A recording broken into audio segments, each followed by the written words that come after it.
Приветствуем наших подписчиков и гостей канала Эзотерика для тебя, друзья. Мы вас всех приветствуем в изобилии и достатке.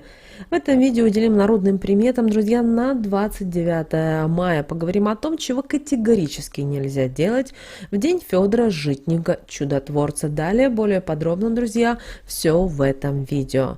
Итак, 29 мая православная церковь чтит память преподобного Феодора Освященного. Феодор был почетным христианским святым. Он был Ава, ученик Пахомия Великого. Рожден был в Египте примерно в III веке. Семья святого была зажиточная. В 14 лет будущий игумен выбрал путь инока-христианина и покинул отчий дом.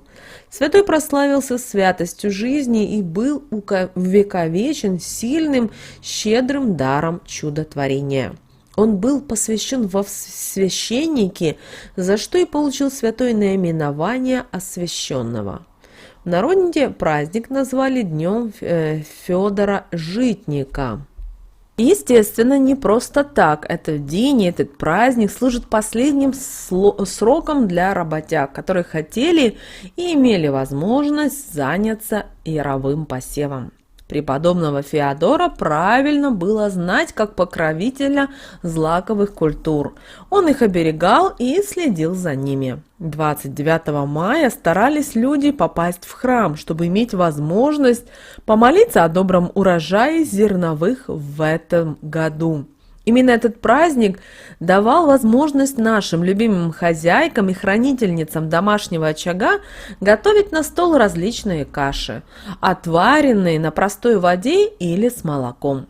Также любимыми кашами на Старой Руси были гречневая, ячневая и, конечно же, пшенные крупы. Кто посеет на праздник, то будет непременно обильный урожай жита. Но стоило помнить, что в сегодняшний праздник взаймы денег нельзя было давать, даже если и вас будут просить ваши самые близкие люди.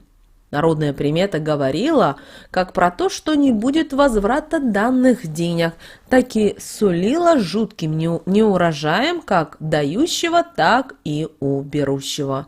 Потихоньку на кону праздника начинала уже зацветать сирень обыкновенная и пионы. Цветение рябины говорило нашим предкам о том, что наступает настоящая теплая весна, а вслед за теплой весной приятно уродится и заколосится овес и лен. Когда появляются несколько радуг на небе, то на длительный теплый дождь, так говорили наши предки. А вот кваканье лягушек обязывало погоду наладить на лучшее, а если после дождя бабочек не было видно, это означало, что они чувствуют что-то неладное и, скорее всего, будет какое-то ненастье с погодой в ближайшее время. Большое солнце поутру предвещало дождь в ближайшие дни, а если на горизонте виднелась большая и красивая радуга, то и погода поменяется вовсе. Утренняя радуга рассказывала о дождливой предстоящей неделе, вечерняя на миловидную, красочную, яркую погоду. Туманы в мае были не редкостью, и часто их сравнивали с дождливым и мокрым предстоящим летом. Но люди тотчас не унывали, они старались как можно быстрее успеть все посеять до появления дождя. На полях и лугах, когда сажали ячмень, обращали внимание обязательно на ветер. Если он зазывал и дул с западной или юго-западной стороны, то и зерна ожидали крайне мало. Сегодняшний гром означал для людей добрый урожай зерновых. Если до этого времени на ближайших водоемах, прудах и озерах не появились кувшинки, то их очень ждали. Их появление ассоциировались с приходом тепла и уходом холодов, аж до наступления будущей осени этого года. Когда замечали, что прилетевшие из теплых краев ласточки не садятся на свои гнезда, то знали, что весь июнь сулил им дождливой и достаточно холодной погодой. Потихоньку теплело и начиналась пора свадеб и замужеств. Одной из народных примет, которой часто пользовались, это был запрет на помощь будущей свекрови в выборе свадебного платья для невесты. Как бы это грустно для невесты не звучало, но стоило смириться, потому как в противном случае будет катастрофическое недопонимание и обида между мамой и невестой после такого. Что касается самих бракосочетаний, то была история, связанная с кольцами. Золота и серебра было не у всех в обиходе, и люди периодически шли на хитрости. Из поколения в поколение передавали свои обручальные кольца по наследству, дарили и передаривали друг другу. Но сегодня это делать было категорически нельзя. Это могло сподвигнуть на раскол в браке. Даже если кольцо до этого принадлежало прекрасной паре, у которой было все идеально и мирно в браке. 29 мая в честь сегодняшнего праздника кушали исключительно различные каши на завтрак, обед и ужин. Существовала народная традиция, которая запрещала использовать ложки сегодня. Наши предки верили, что, кушая ложкой, можно неосознанно черпануть ею беду для себя и своей семьи. По этому случаю сегодня не варили супы и борщи, кушали только вилками, а чай и вовсе размешивали задними сторонами столовых приборов. А вот самые хорошие хозяйки знали, что 29 мая, даже если и стоял выбор между уборкой в доме, готовкой, хозяйством и работой в огороде, стоило выбирать именно последнее. Ходили слухи о том, что житник все видит и может наказать неурожаем.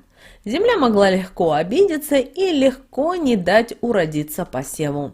В связи с этим люди и старались после или перед работой с землей сходить в святую обитель, поставить свечку святому Федору и попросить добрый урожай, окропить водой свою засеянную и вспаханную землю и с чистой душой и уверенностью ждать урожай.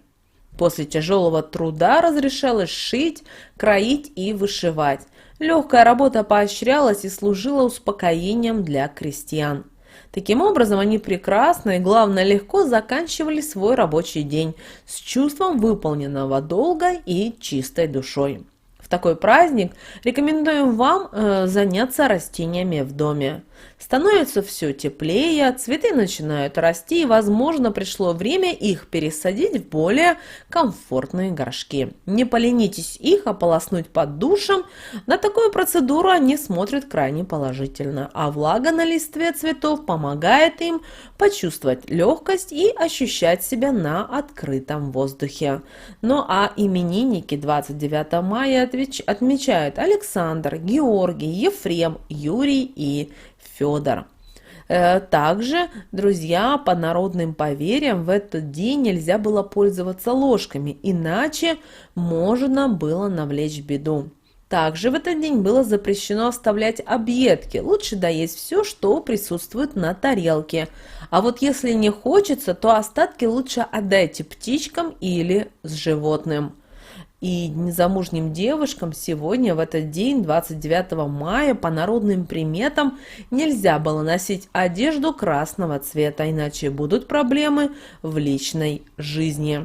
Конечно же, в этот день, 29 мая, особое внимание необходимо было уделить домовому, который на протяжении 12 месяцев защищает вас от различных бед и неприятностей. Поэтому лучший способ оказать внимание этому существу — сварить ему кашу или поставить ее в уголок для того, чтобы он ею полакомился.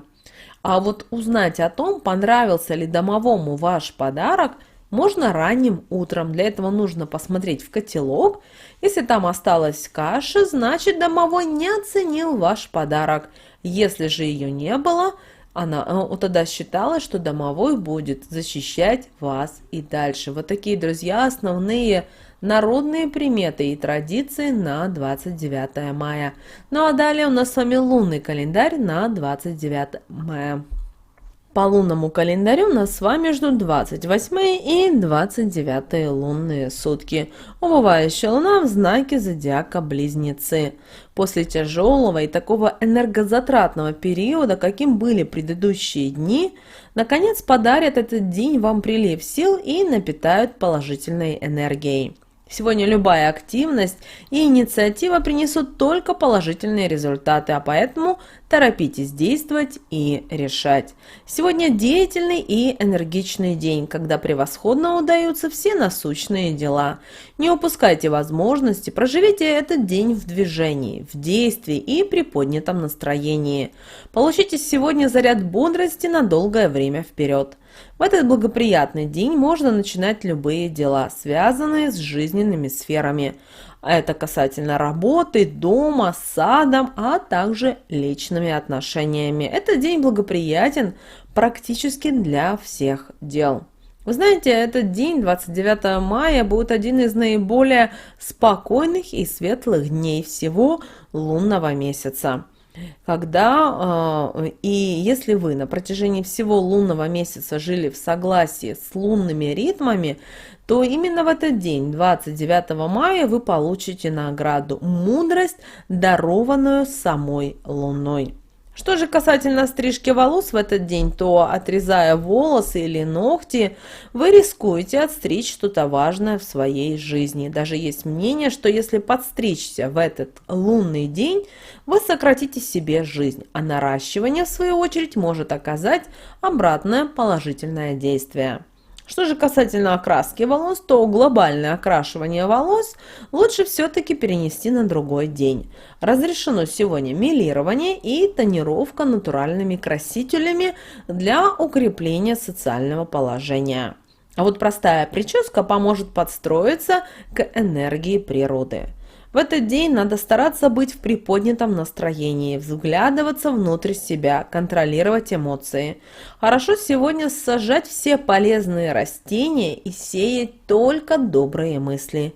Нельзя сегодня валить деревья, рвать и дарить цветы.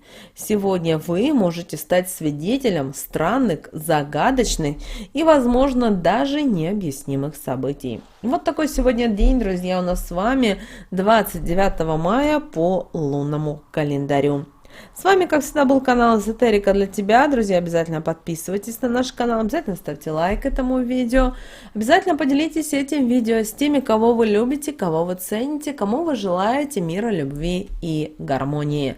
Ну а прямо сейчас на экране, друзья, вы видите два прямоугольника. Это следующие рекомендованные видео для вас. Нажимайте на то видео, которое вам на интуитивном уровне понравилось больше. И смотрите, друзья, там много полезной, важной, нужной и интересной для вас информации.